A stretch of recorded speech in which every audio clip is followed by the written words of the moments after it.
안녕하세요, 여러분. 오늘은 기획서 작성의 중요성과 그 방향성에 대해서 이야기해 보겠습니다.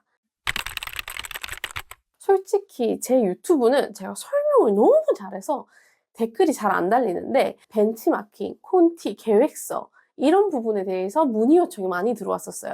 계획서를 왜 작성해야 되는지를 모르니까 더 집중도 안 되고 또 뭔가를 진행시키기에 처음이신 분들께는 제공되는 양식이 아닌 자기가 새롭게 만들어야 하는 이런 서류 작업들을 힘들어 하시더라고요. 사무직을 오래 하셨다고 하시더라도 계획서를 써보신 적이 없다면 마찬가지로 어려워하세요. 그런데 어렵게 생각하면 한없이 어렵고 쉽게 생각하면 뭐든 쉬워요.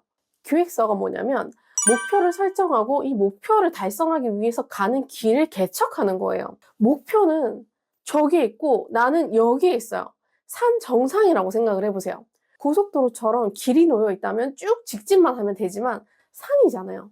나무랑 바위랑 계곡도 있을 거고 산짐승이 있을 수도 있고 우리가 정상까지 가기 위해서 오르락내리락 반복하면서 안전한 길을 찾아가죠. 그렇게 하는 게 기획서예요. 목표를 명확히 하고 목표에 도달하기까지, 달성하기까지 어떻게 해야 하는지 방향성을 제시하는 거죠. 기획서를 작성하면서 이 프로젝트를 진행하면서 필요한 인원이나 시간, 예산 등을 미리 산정하고 효율적으로 배분할 수가 있어요. 다시 산을 예로 들면 우리가 돌도 치워가고 땅을 다져가면서 길을 만들어야 되잖아요. 그러면 포크레인도 필요할 거고 땅을 다지면서 뭐 코코넛 매트 같은 것도 깔 수도 있고 안전선을 설치할 수도 있겠죠. 여기에 동원되는 인력이 어느 정도인지 이런 것들을 생각해서 넣게 되고 이런 것들이 자원관리나 예산에 들어가는 거예요. 목표에 도달하기까지 가는 과정을 서류화하는 거, 이게 기획서예요. 쉽죠? 벌써 목표 설정, 자원관리, 예산 나왔어요. 물론 조금 더 변동은 있어요.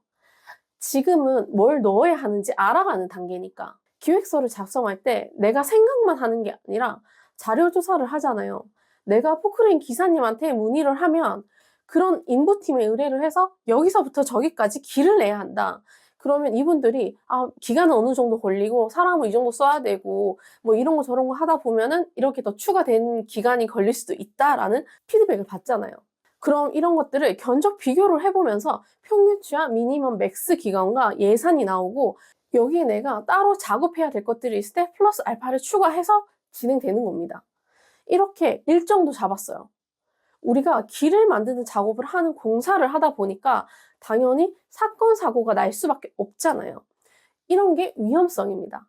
산짐승이 나올 수도 있고 산사태가 날 수도 있고 이러한 위험성을 미리 파악하고 관리를 하는 거예요. 그러면 또 위험 진단을 하는 업체에 문의를 해서 알아보고 대비를 하고 만약 문제가 발생했을 때 어떻게 대처를 해야 하는지에 대한 방안도 마련해 놓고 제가 굉장히 당연한 이야기를 하고 있죠. 쉽게 생각하면 된다니까요. 시작 전에 생각한 걸 서류화해 놓는 게 기획서예요. 너무 쉽다. 지금까지 생각한 걸 바탕으로 기획서를 작성해 보면 첫 번째로 목표는 이미 회사에서 정해줬을 거예요. 아니면 지금 어떠한 제안을 하기 위해서 내가 이걸 하겠다라는 목표가 있으실 거예요. 목표는 구체적이고 측정 가능해야 돼요. 그리고 시간 제한이 있어야 합니다. 상황 분석. 산에 바위와 나무들, 산짐승이 있다. 목표에 달성하기 위한 전략과 방법. 외주 공사팀 두세 팀을 교대로 운영해서 시일을 앞당긴다. 뭐 쉬는 날이 없게 한다. 이런 식으로 아니면 뭐 케이블카를 설치해서 바로 갈 수 있게 만들겠다. 이런 여러 가지의 방법론, 일정 및 예산, 이 전략이 진행되기까지 단계를 나눠서 그 단계별 일정과 그에 들어가는 필요한 예산을 상세하게 넣어줘야 돼요. 예산이 부족하게 되면 공사가 중단되기도 하니까. 조직 및 인력 계획, 위험 관리 계획, 우리가 이미 다 했죠.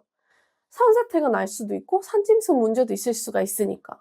성과 평가 방법, 어디까지 되어야 성공인가? 그런 성과를 평가할 기준과 방법도 기획해서 정해두는 거죠. 여기까지 우리가 내용 정리와 작성하는 법을 알려드렸어요. 그럼 이제 만들어야 되는데 만들 때는 시각적으로 다양한 지표를 활용하는 게 좋습니다. 일단은 제출하는 곳의 성향을 많이 따르게 되겠지만 기본적으로 워드 문서로 제출을 할 때 표나 그래프, 도표 이런 것들을 조화롭게 활용해야 돼요. 양이 많아봤자 읽는데 지치기만 하고 집중력을 저하시키기 때문에 되도록 한눈에 정보를 파악할 수 있게 도표나 이미지 이런 요소들을 활용하는 것이 좋습니다. 저는 워드로 된 기획서라면 한 장에서 세 장까지만 선호합니다. 프레젠테이션 발표를 해야 한다면 분량이 조금 15장에서 20장 정도까지 만약 문서 작성이나 포토샵 이런 툴 사용이 익숙하다면 저는 인포그래픽이나 이런 걸 활용해서 핵심을 빨리 파악해서 보여줄 수 있는 걸 좋아해요.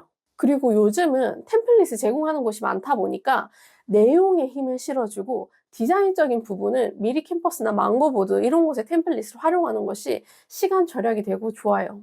내용의 질이 제일 중요하고 한눈에 파악할 수 있게 정리정돈을 잘 하셔야 합니다. 쉽게 생각하면 쉽다는 거. 환절기 감기 조심하시고요. 흥이나 마케팅입니다. 짧은 시간 함께